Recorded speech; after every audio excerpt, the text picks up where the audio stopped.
In this segment, we're going to talk about your brushes, your combs, and the rest of the tools that you're going to be needing for your toolkit. These are primary, these are your basics, these are the things you really should have at least a representative of each section. So I want to talk about your slicker brushes. Your slicker brushes are your primary tool. They're to be used on pretty much all breeds with the exception of your smooth-coated dogs. And your slicker brush, it's your best friend. It's the one you're going to use pretty much every single day of your life. So these particular ones, I'm going to give you an example of, we've got a short bristle version here that can be used for any of the shorter coated ones, not quite as dense coated double coats, but it's still very effective.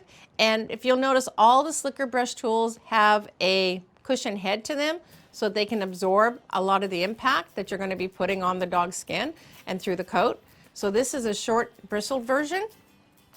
Then we have these particular two types. These are both dematting ones.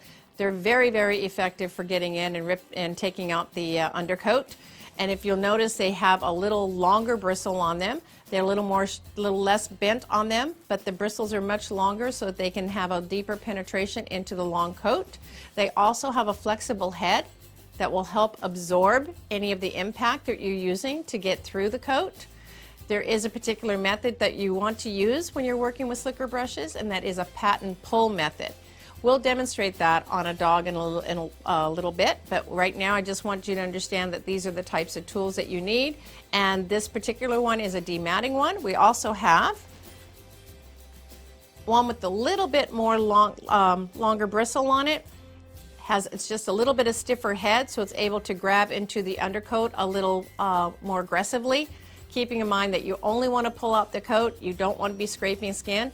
But with these particular types of brushes, that risk is not as great as ones that don't have a flexible head.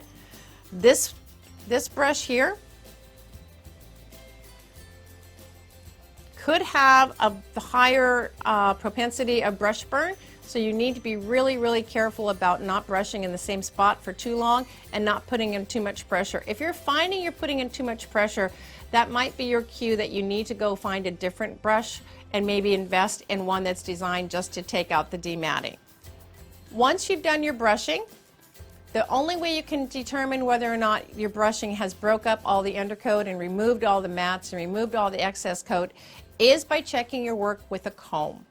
If you've not checked your work with the comb, you have no idea for sure if you've got everything out that you need. The first comb that you need to check with is generally a wide tooth comb. With this wide tooth comb, it follows up with where the brush left off. Your brush is going to be breaking up a lot of the excess coat, and it's going to be pulling apart all the matting. This comb will come along and it will pull out the rest of the coat or break up the rest of the coat that the brush wasn't able to do.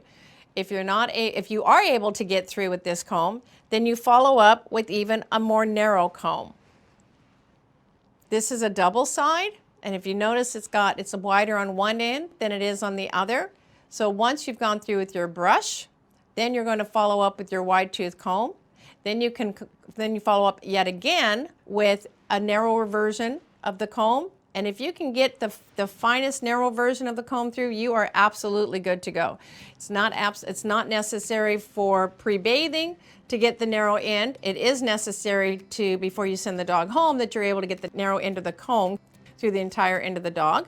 But this is a minimum, this is a maximum preference.